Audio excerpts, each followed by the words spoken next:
So we have 17th century, 3 families, TWY, owned 5 buildings that constitute the center of their village. Who cares about that? TWY. So TWY. Now, what do we know about these families? There were 5 buildings, F, G, I, M, S.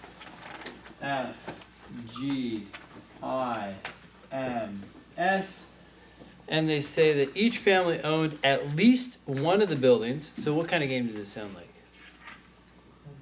Grouping. Why do you say hybrid? Because it's a combination of grouping and ordering sort of. I don't see ordering in this yet. It's kind of if the conditionals make it kind of sort of. Yeah, ordering is going to be before or after. So I don't see any ordering here. I do see grouping so far. That things could change, I guess. But each family, at least one of the buildings, was owned by exactly one of the families. So each family owned at least one. So here are the 3 families. So I say, okay, 1, 1, 1. Each family has at least one. And they could have up to 3, right? Okay. And each building was owned by exactly one of the families. That's nice. It just means that these guys are only going to appear once, right? Now, the historical evidence, by the way, the historical evidence establishes the following about the ownership of the buildings. The W's owned more of the buildings than the Y's. So the rule is technically W is greater than Y. What is the inference from that rule? Y only has one. Yes, Y only has 1. W has at least 2, right? So we can put that here because it's got to be greater than that 1. But it could be 3, right? And you do have to test it for a half second here. Why is it not the case that Y isn't 2? Yes? Because each building appears once and you need to be able to have a building in each one. Yes, you need to have a building in each one. And if Y were 2, then W would be 3, then you have 6, right? So that's never going to happen. So Y is exactly 1. And to signal this to myself so I never forgot, I made it a box. It's like, that's it. Y's got that. Okay. Then it says, neither the inn nor the mill belong to the owner of the F. In other words, F and I can never be in the same thing, and F and M can never be in the same thing.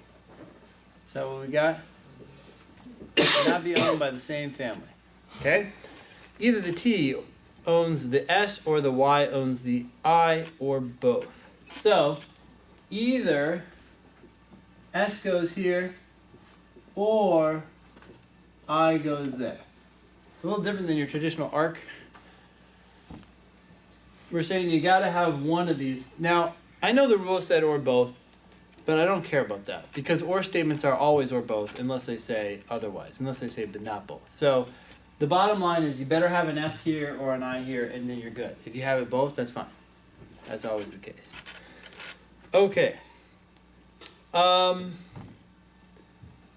Did anyone create worlds here? Oh, by the way, who's floater? Is there a floater? G. G is a floater, yes. G. Did anyone create worlds? Yes, on the basis of what? S is in T, or Y is I is in Y, or both. Oh, so you created 3 worlds. Yeah. Cool. It didn't work.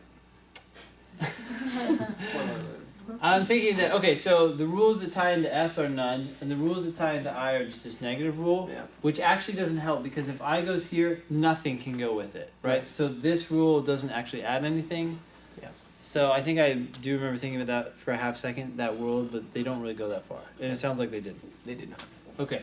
The other thing is you could create the worlds, which also don't end up going that far, but you could create worlds on the basis of the number of slots. Because there are only 2 possibilities here. What are the 2 possibilities? 1, 3, 1, or 1, 2, or 2, 2, 1. Yes, 1, 3, 1, or 2, 2, 1, right? Like this has 2, this has these, this one has only 1, so you have 1 left, and that could either go here, right? It could either go there, or it could go here. Those are your only possibilities. You could create worlds, or you could just say, let me just draw those dotted lines to represent what could happen, and that's it. Alrighty. Which questions do we want to go over? 16. If the y's own the mill, which one must be true? Okay, so 16, let's do it right here. 1, 2, 3, T, W, Y. If they own the mill, what do you know? That they can't own I. They can't own I, that is correct. They can't own anything else So- actually because, So the Trents would own the S. yes, the T would own the S. Let me give it a little bit more room here. This is M, but keep in mind this is a box. Nothing else can go with Y. So once that's full, that's done. This has to be S, right? Okay?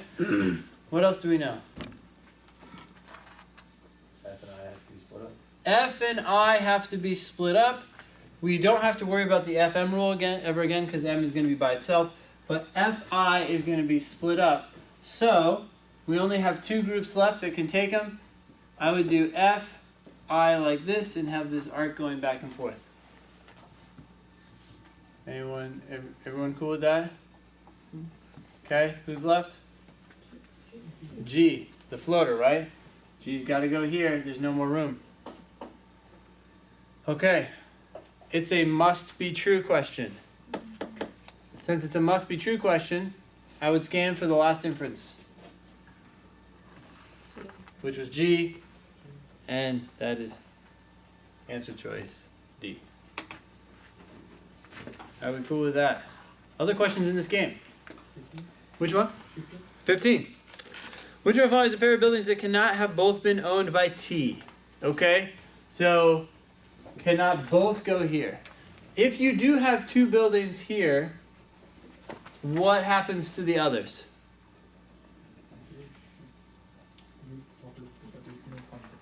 W could only have two, right? You have 2, 2, 1. Okay. And the only thing we know about this is that if this is not S, then this has to be I, right? Okay. How about FG? Can we do FG here? Put I over there and then do like M and S or whatever? Sure, why not? Okay. How about GM? GM. Put I over there. We can still satisfy that rule, right? No, I could go here and then you could do F and S here. Okay. How about GS? S would take care of this rule so we don't have to worry about that anymore, although we could still put I over there if we wanted to. Ooh.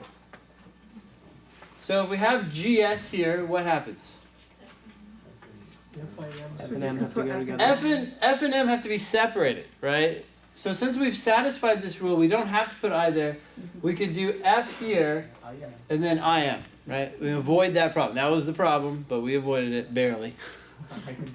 You didn't avoid it. Okay, you're like, oh, well, we have a problem.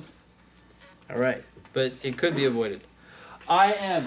Ooh, if we put IM here, what's the problem?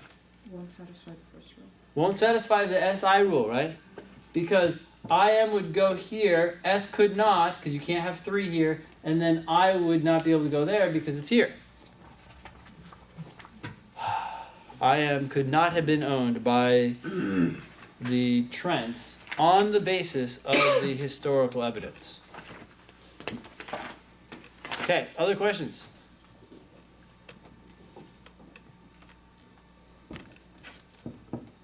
Alrighty. 18. 18. If the Trents own exactly one of the buildings. So 18, come in here and we say 1, 2, 3. If they own exactly one, what can we infer right away? W and C. W owns 3. Are you cool with that? Okay, so that's the setup we're dealing with.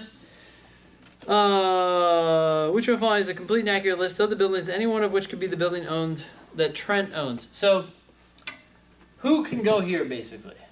Right? That's the question. Who can go there? Now, answer choice A says F. Could F go here? Yeah.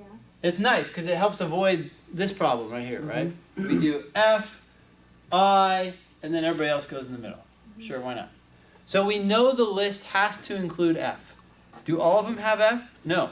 C does not, so we can cross out C. Right, so A, B, C, D, E. C's got to be gone because it looks like F could work. Okay, let's go to answer choice B. B says F and M. So we already know F. What about M? Could M go here? if M went here, what would have to happen? I go in Y. I would have to go in Y, right? Because we have to satisfy the SI rule. Cool with that. So I goes there, and then so we have M here, I here. If M is here and I is here, what good thing has just happened? The FIFM rule's gone. The F rule. Yep. That damn F rule is now taken care of, right? Yep. Okay, so F can go in the middle. We're good. So M now has to be part of the list. Does that get rid of anything? No, unfortunately not. Well, it gets rid of A, I guess, because we know that A is not a complete list of the people who could go there, or buildings, or whatever. Okay, C is already out. F, G, M. We've already talked about F. We've already talked about M. How about G? Could G be by itself here? What would happen? I would have to go to Y because of the SI rule, right? So I would go here. G would be here. We have GI. FM rule. FM. You cool with that? So answer D is wrong because it has G. Unfortunately, that doesn't help us with E. We have to decide still about S, right? Okay, so could S go here? If S goes here, what happens? Does I have to go here? No. This rule is now satisfied, so we don't have to worry about that, which is actually a very important thing. Because if S goes here, F to go Y. we have to get F out of here, right? We have to get F over here so that we can do I, M, S. Otherwise, if F goes here, it's going to conflict with either I or M. Fine. Yeah, Yeah? Cool. I didn't do this. So, S can go there, which means B is wrong, it's not complete, and E is correct. Yeah. Yes? Is there some strategic way to approach these type of games and not have to test every single one out if you can't do it in your head? And you have to like that? usually they're more generous, and we find out that F works, Okay. and we're like, oh, well, that gets rid of C and D. Oh, and we need M. Okay, that's gonna get rid of B. You know, like you only need to know like 2 or 3 things, and then you only find the list that has Okay. those parameters. Yeah, I don't know. Did anyone have a clever way of getting to this answer? Everyone say, oh, well, it's definitely E. Sometimes people do say that in class. So what's the best way to get the answer? Well, look at E. Not sure how we got there. Yeah, I'm not gifted like that. I don't have that intuition. So anyways, okay, we're good with 18? We're good with this game? Okay.